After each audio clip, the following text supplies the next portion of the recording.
बेलापुर गांव में सुमित अपनी माँ के साथ रहता था। सुमित की माँ दूसरों के घरों का कामकाज कर अपना और अपनी बेटे का भरण पोषण किया करती। सुमित और उसकी माँ का जीवन बेहद गरीबी में गुजर रहा था, मगर सुमित को इन सब बातों से कोई फर्क नहीं पड़ता था। वो तो दिन भर अपने आवारा दोस्तों के साथ इधर उधर घूमता रहता या फिर पूरा दिन गिल्ली डंडा खेलने में बिता देता। उसकी इन आदतों से उसकी माँ काफी परेशान रहती थी। बेटा सुमित, अब तू बड़ा हो गया है, फिर भी दिन भर बच्चों की तरह गिल्ली डंडा खेलने में अपना समय बिता देता है। जब तक बच्चा था तब तक ये सब शोभा देता था, लेकिन अब तुझे ये सब शोभा नहीं देता। तू इतना बड़ा तो हो गया है कि घर चलाने में अपनी माँ की मदद करे, मगर नहीं, तुझे तो बस आवारागर्दी करनी है। अभी भी वक्त है, सुधर जा। हे भगवान, मैं तो इसे समझा समझा कर थक गई। अब आपका ही सहारा है। क्या माँ अपनी परेशानी में भगवान को क्यों परेशान करने लगी? और अब बस भी करो, कितना नाराज होती हो। मैं जा रहा हूँ अपने दोस्तों के साथ घूमने, अब शाम को आऊंगा, तब तक कुछ अच्छा बना देना। सुमित की इन बेवकूफियों भरी बातों को सुनकर उसकी माँ बहुत ज्यादा परेशान रहती थी। हे भगवान, कब इस लड़के को अकल आएगी? इतना बड़ा हो गया है लेकिन इसकी बेवकूफियां हैं कि जाती ही नहीं। पूरा गांव इसी का फायदा उठाकर इससे अपने अपने काम करवा लेता है। मेरी बारी आती है तो इसके बहाने शुरू हो जाते हैं। दरअसल सुमित कम पढ़ा लिखा था और बहुत ही भोला भाला था, इसीलिए उसे कोई भी आसानी से बेवकूफ बनाकर अपने काम निकलवा लेता था। एक बार उसका दोस्त, पता है सुमित, आज मेरे बापू ने मुझे खेतों की रखवाली करने का काम सौंपा है और मुझे बहुत जरूरी काम से बाहर जाना है। तो तू क्या मेरे खेत पर रात में रुक जाएगा? रुक तो जाता, लेकिन माँ ने बताया है कि रात में जंगली जानवर घूमते हैं, इसीलिए घर से बाहर नहीं रहना चाहिए। क्या तू भी अब माँ की बातों को सच मानकर बैठा है? ऐसा कुछ नहीं होता। अच्छा, एक काम कर, तू खेतों में बने मचाल पर जाकर सो जाना। अगर जानवर आए भी तो तुझे मरा हुआ समझकर चले जाएंगे। अच्छा, सोना और मरना एक जैसा होता है क्या?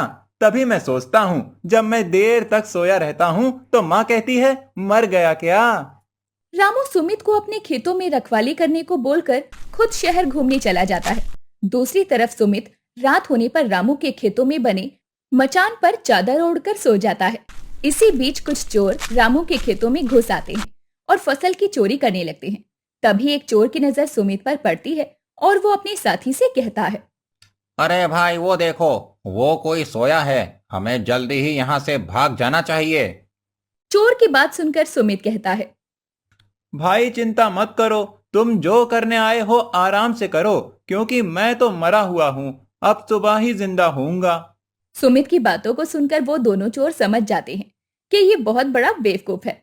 वो दोनों आराम से सारी फसल काटकर वहां से भाग जाते हैं। सुबह होने पर जब रामू अपने पिता के साथ खेतों पर आता है, तो वहां की हालत देखकर वो दोनों सुमित पर चिल्लाने लगते हैं। अरे रामू, तू मुझ पर चिल्ला क्यों रहा है? तूने ही तो कहा था तू सो जा और समझ लेना कि मर चुका है। तो मरा हुआ इंसान किसी को कैसे पकड़ सकता है? सुमित की बेवकूफी पर वहां खड़े सभी लोग अपने बाल नोचने लगते हैं और उसे वहां से भाग जाने को कहते हैं।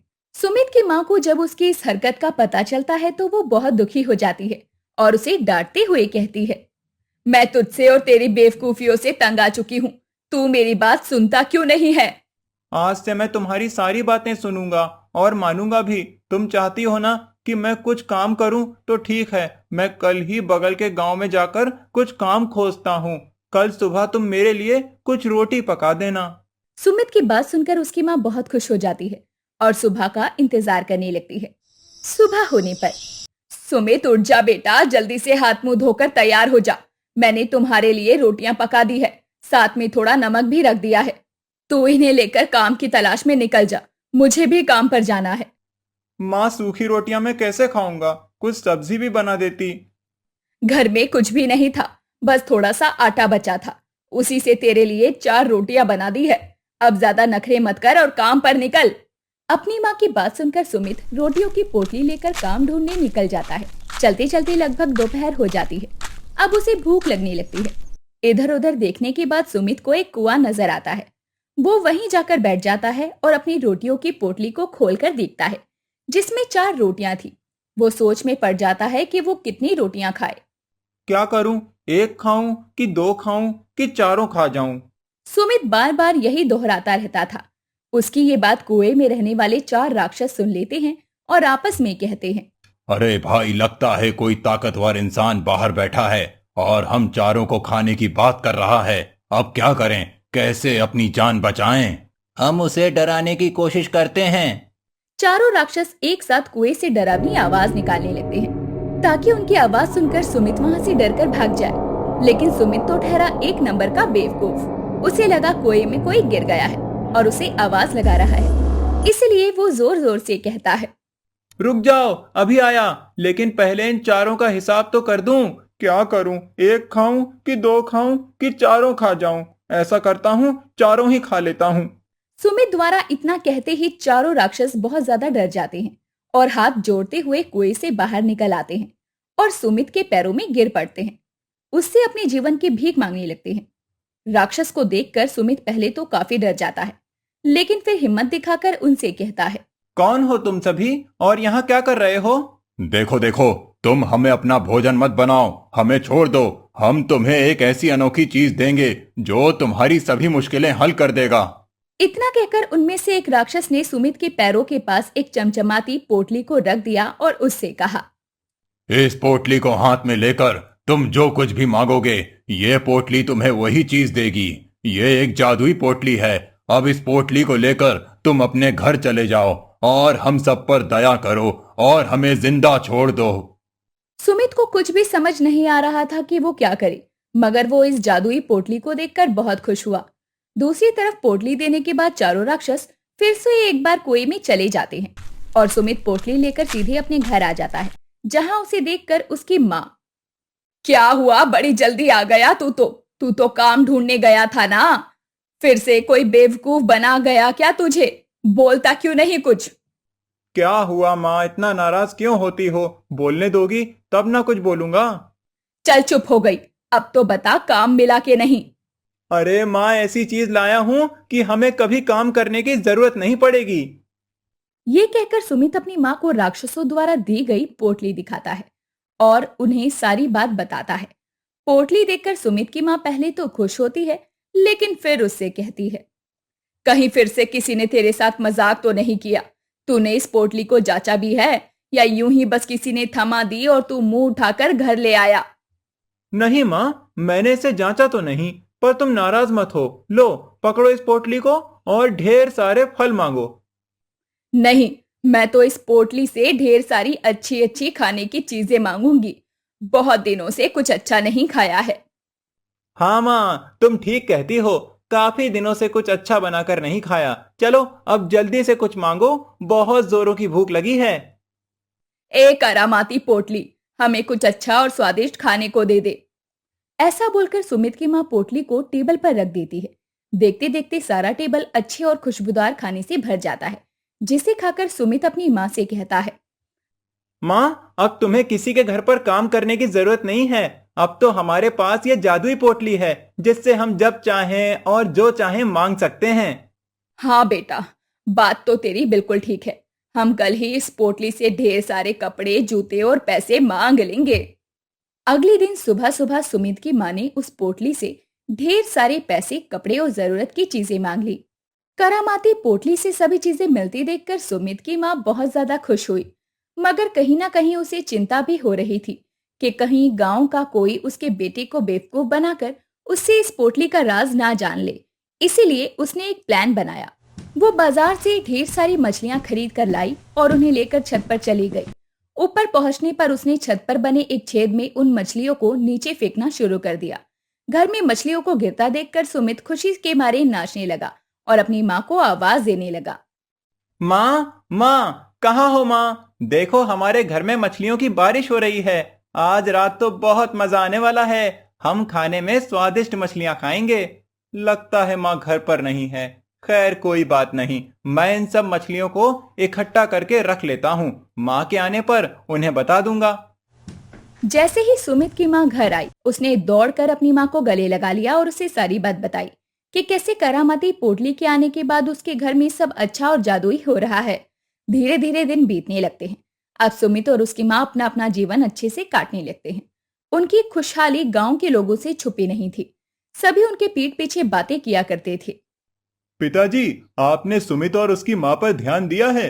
दोनों के तौर तरीके ही बदल गए हैं। लगता है कोई बड़ा खजाना हाथ लगा है उनके। बात तो तू 16 आने सच कह रहा है बेटा।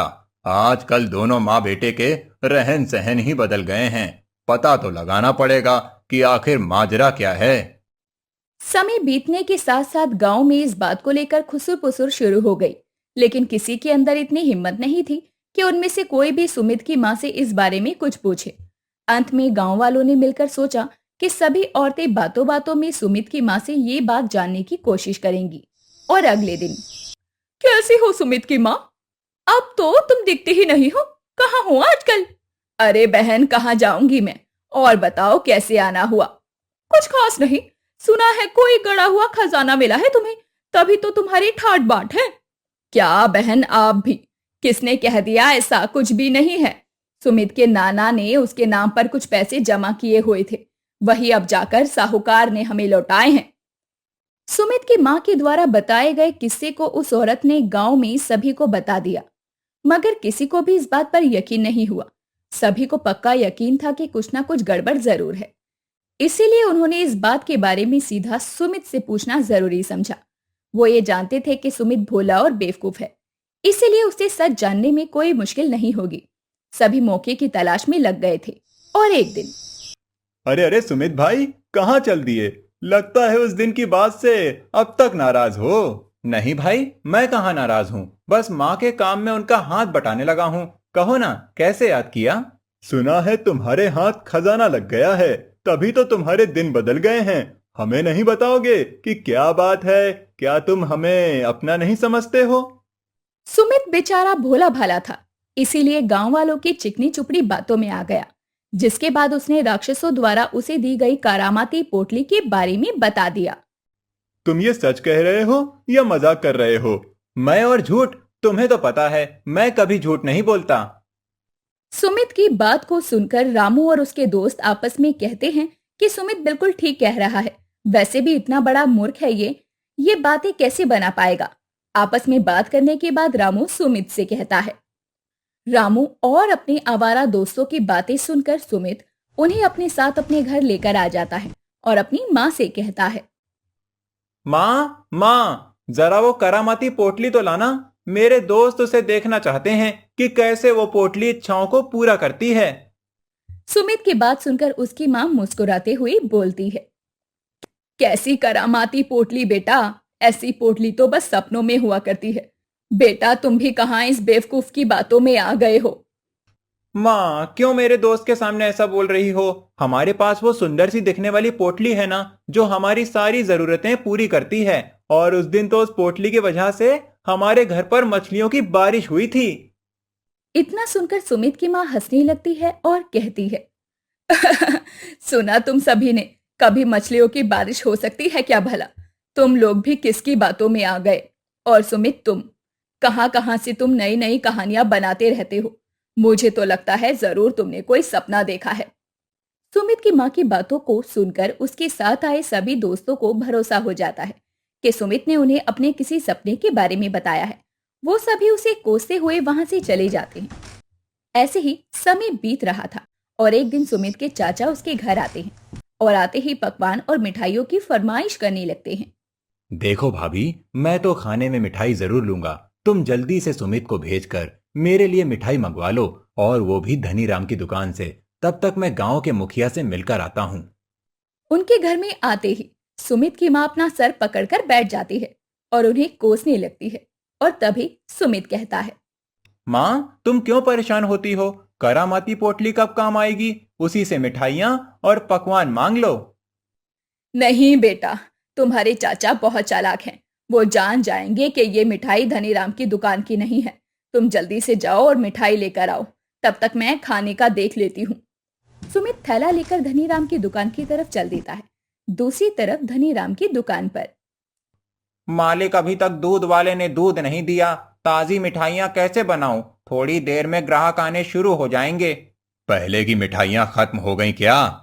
जी मालिक, और जो बची थीं वो खराब हो गई थी, तो मैंने उन्हें उस डब्बे में डालकर रख दिया है। बाद में फेंक दूंगा। धनीराम अपने नौकर से बात कर ही रहा था कि सुमित वहां पहुंच जाता है और उनसे मिठाई मांगता है। काका, एक डब्बा मिठाई का देना। अभी थोड़ा समय लगेगा। समय ही तो नहीं है, ये मिठाई का डब्बा मैं ले जाऊं? आपने जिनके लिए ये रखी है उसे दूसरी दे देना। सुमित की बेवकूफी के चर्चे पूरे गांव में मशहूर थे, इसीलिए धनीराम के नौकर ने उसे वो खराब मिठाई ले जाने को दे दी। जब सुमित मिठाई लेकर वहां से चला गया, तब धनीराम ने अपनी नौकर से कहा। तुमने उसे खराब मिठाई क्यों ले जाने दी? अगर उसकी माँ ने आकर हमसे झगड़ा किया तो देख लेना। अरे मालिक, आप क्यों परेशान होते हैं? वो एक नंबर का बेवकूफ है। अगर उसकी माँ आई तो बोल दूंगा कि वो खुद से ले गया था। मैं क्या करूं? दूसरी तरफ जब सुमित मिठाई लेकर घर पहुंचा, उसके चाचा घर आ गए थे और खाना खाने बैठ गए थे। सुमित को देखते ही उसके चाचा बोले। भाभी जी, जल्दी जल्दी मिठाई लेकर आओ, बहुत जोरों की भूख लगी है। सुमित की माँ ने सुमित के हाथों से मिठाई का डब्बा लिया और रसोई में चली गई।